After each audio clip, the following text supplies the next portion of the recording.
I'm Rob from Barefoot Gaming, and it's time to review Tetris Effect in virtual reality.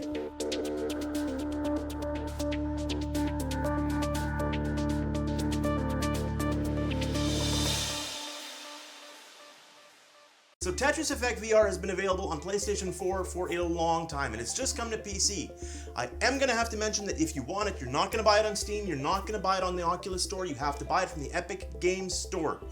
So if you're playing this on a Steam-based headset, that means you're going to have to launch your VR front end before you try to run it through the Epic Games Store. If you're running it on an Oculus, it'll just boot. I'm not sure what the difference is, but it's there. I'm not going to get into pros, cons. You know, people have issues with the Epic Games Store. That is an issue all on its own. If you want to discuss it, I'll gladly discuss it with you in the comments. But this is a review of the VR game, and you get the 2D game with it, but I mean, this is a VR channel, right? So first thing I'm going to say is if you don't like Tetris, you're not going to like this game. That's just it. If you don't know what Tetris is, I hardly even know where to begin. Pieces fall from the top, you lock them into place on the bottom. When you have a solid line, it'll disappear.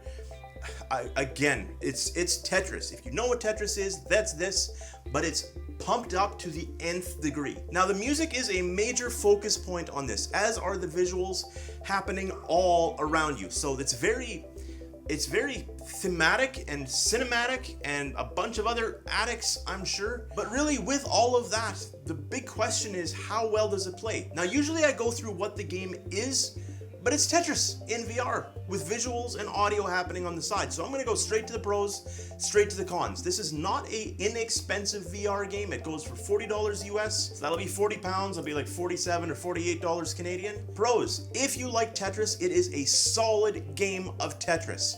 I myself really enjoy Tetris. I'm not a Tetris master, not by a long shot, but I played on normal difficulty, so there are multiple difficulty levels. And there's kind of like a story mode that you can go through. And it isn't really a story. Nothing really happens, except it makes you play through every one of the stages. And there's 30 stages. Or there's actually, I think, a little more than 30 stages. So here's one of the things that really makes it stand out. The fact that you start stage 1 when you're going through the story mode, for example, as soon as you finish stage 1, it'll change up to stage 2, but it still leaves the lines exactly where they ended when you last finished stage 1. And I really had to change the way I play Tetris, because I've always played, and I've grew up in the arcades, right? So I've played Tetris since it first came out. And I always kind of built my set so that I could use my straight lines and actually knock out 4 rows at a time and get big points. Problem here is it doesn't just get faster the further ahead you go. They actually mix it up. You could have the middle of the stage and all of a sudden everything goes faster, and they're doing it just to mess with you.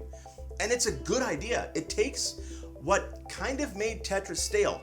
The beginning of Tetris, you know, especially if you've spent any time playing it, and most of you will have some exposure with Tetris, the beginning is always very boring, and then the middle gets more interesting, and then when you get to the end, it's hectic, and all you can do is just try to drop pieces and hope that they go into the right spots. Here, what it does is it jumps a little bit back and forth. You can be going really fast, and then it'll slow you down again. And it's really neat. I found it incredibly challenging. The next thing I'm going to mention is the audio, and the audio is fantastic. So on certain stages, what will happen is as you move the blocks, the music will happen while you're moving them. But the music feels really well suited for every one of the stages.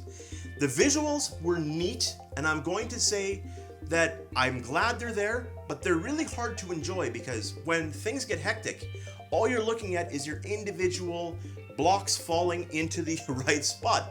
So you may have dolphins splashing around you in like a cool light show. You may have all this stuff happening, but a lot of it was lost on me. So I recorded a bunch of gameplay, and as I went back to re-look at the gameplay so I could count how many levels there were and things like that, I'm like, I didn't remember that. I didn't remember that because I was so focused on what was happening in the game.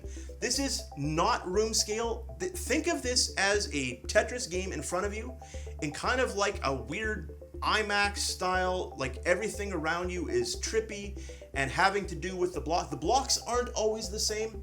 Sometimes they're regular Tetris blocks, sometimes they're weird cubes and such. Aside from that, once you beat all of the plus 30 levels type thing, you can go back and play the levels and just watch the visuals without actually playing the game, which I didn't see as any kind of bonus.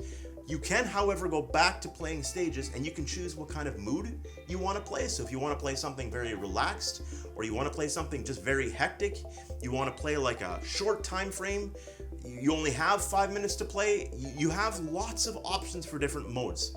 But for me, the meat and potatoes was the actual, like the playing from beginning to end. And after you finish a stage, it will score you.